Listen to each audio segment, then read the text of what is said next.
United Nations panel के external auditor की vice chair के लिए एक इंडियन को इलेक्ट किया जा रहा है, जिनका नाम है गिरीश चंद्र मुर्मू। उनको इलेक्ट किया जा रहा है। घर में माताजी पिताजी सारा दिन जिहाद की तालीम देते हैं,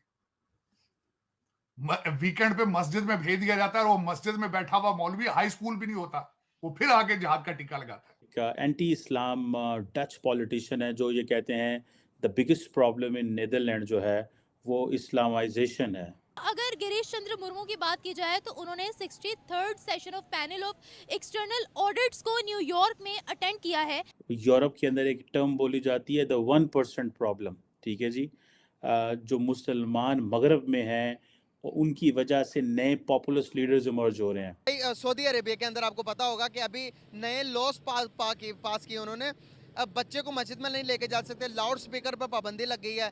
उनकी आवाम के साथ भी अपना कंपैरिजन ना ही करें तो अच्छा है। किसी भी सिनेरियो पे, किसी भी स्टेज पे हम इंडिया के साथ कंपैरिजन करना छोड़ दें, क्योंकि उनके किसके साथ करें, बांग्लादेश के साथ भी नहीं बनता। उन्होंने अभी तक ना कोई आईटी में आप लोग आगे हैं कंपैरेटिवली टू इंडिया, ठीक है ना, मुकाबला बनता नहीं इस टाइम। ना आप किसी और टेक्नोलॉजी में आगे हैं, ठीक है ना। आपके एप्पल का जितना भी इंफ्रास्ट्रक्चर है या जितने भी हेड ऑफिसेज हैं, एशिया सारा, यूनिलीवर की मैं बात करूंगा, मल्टीनेशनल कंपनी, कोको कोला, सारे हेड ऑफिसेज, हम लोग भी इवन पाकिस्तान में रहते हुए रिपोर्टिंग इंडिया को है।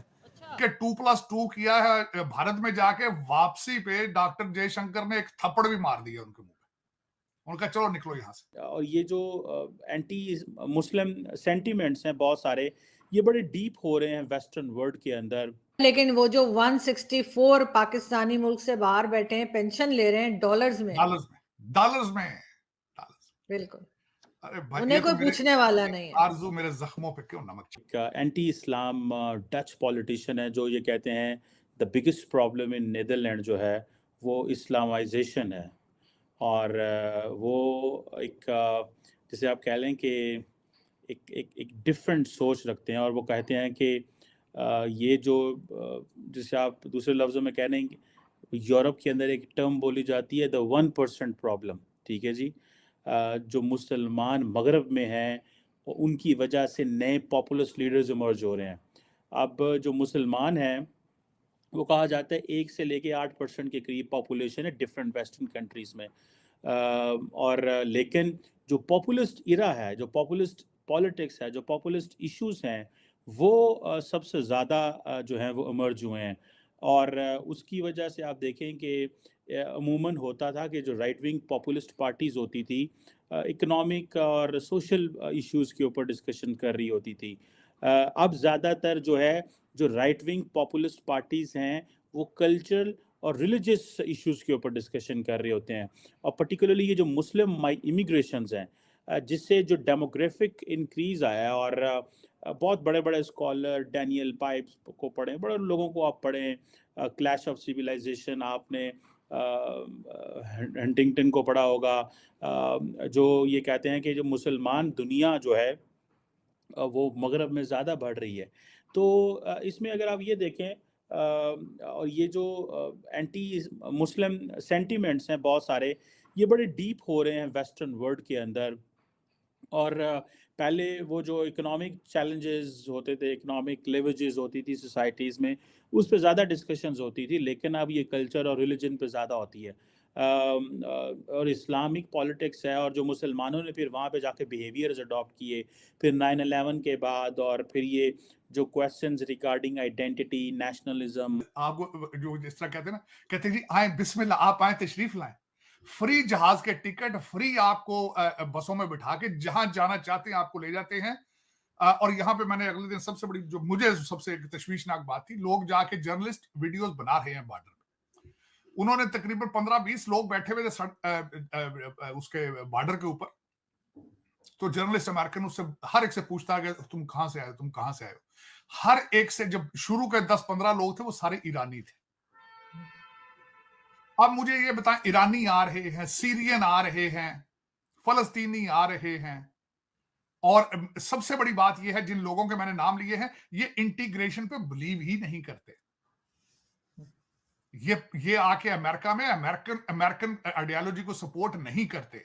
यहां पे मैं बता चुका हूं कि 2-3 वाकयात दहशतगर्दी के हुए हैं जो अफगानी सेकंड जनरेशन के किए यहां पे। जो यहाँ की पैदावार थे, क्योंकि घर में माताजी पिताजी सारा दिन जिहाद की तालीम देते हैं,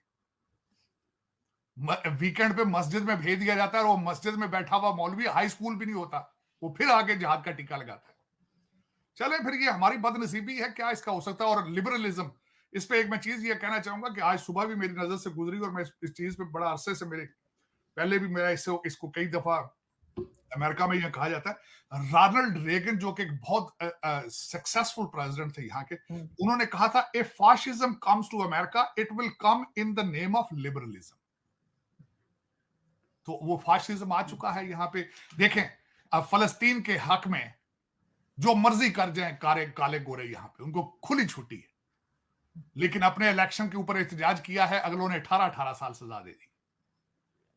तो ये अमेरिका के अंदर इस वक्त आप डेमोक्रेट हैं, आप अफ्रीकन अमेरिकन हैं, आप एलबीजीटी कम्युनिटी से, आपके पास लाइसेंस टू किल है 007। लेकिन अगर आप कंजर्वेटिव हैं, आप रिपब्लिकन हैं, तो मेरे मोहतरम बाइडेन साहब ने कहा था they are home grown terrorist. चले गए। और 1965 की वॉर के बाद जो एक चीज बेहतर भी थी, वो उस वॉर को जो है वो बर्दाश्त नहीं कर सकी और फिर हमारा एक सफ़र शुरू हुआ और साथ ही अदम इस्तेकाम का सफ़र भी शुरू हुआ। और वो अदम इस्तेकाम इतना ज़्यादा आगे चला गया कि फाइनली हम दो मुल्कों में तकसीम हो गए और हमारी इकॉनमी जो थी वो दो हिस्सों में चली गई। जुल्फ़िकार अली भुट्टो साहब आए तो वो एक नई पॉलिसी को लेकर आए और नेशनलाइजेशन की तरफ चले गए और जो कुछ इंडस्ट्री थोड़ी बहुत खड़ी हुई थी वो सारी इंडस्ट्री जो है वो नेशनलाइज हो गई। डॉक्टर साहिबा, बुनियादी तौर पे जिम्मेदारी तो इसमें कोई शक नहीं है कि सबसे पहले जो मार्शल लगा था तो जिम्मेदारी तो वहीं से शुरू होगी, लेकिन फिर उसके बाद ये हुआ कि फिर किसी को चैन से बैठने भी नहीं ना दिया गया। 1977 में जनरल ज़िया-उल हक साहब आ गए और वो 1988 तक यहाँ पर रहे और हम एक अफ़गानिस्तान की वॉर में चले गए और एक नई किस्म की इकॉनमी पाकिस्तान में डेवलप हुई। नई किस्म की इकॉनमी ये डेवलप हुई कि पाकिस्तान के अंदर कुछ लोग जो थे वो उन पैसों से जो वहाँ की जंग हो रही थी उससे एक अमीर तबका पैदा हो गया और हमारे आने वाले वक्त में एक प्रॉपर्टी का कारोबार शुरू हो गया और जो एक डेट इन्वेस्टमेंट होती है, लेकिन आज पूरे पाकिस्तान के अंदर डेट इन्वेस्टमेंट सबसे बढ़कर है। हर शख्स जो है वो, मेरा कहने का मेरा मकसद ये है कि हम जिस वक्त अपनी पॉलिसीज़ को बेहतर करते हैं तो चीज़ें जो हैं वो फिर कुछ बेहतर होना शुरू हो जाती हैं। और अगर आप इसके छोटे छोटे से फेजेस देखें तो हमारी इकॉनमी जो थी वो किसी वक्त बेहतर भी हुई है, लेकिन उसके बाद अब अगर इस वक्त की हम सूरत हाल देखें तो आज जो पावर्टी लाइन है वो दोबारा से वहाँ पर पहुँच गई है जिसको हमने 2008 से लेकर 2016 के दरमियान में उठाया था।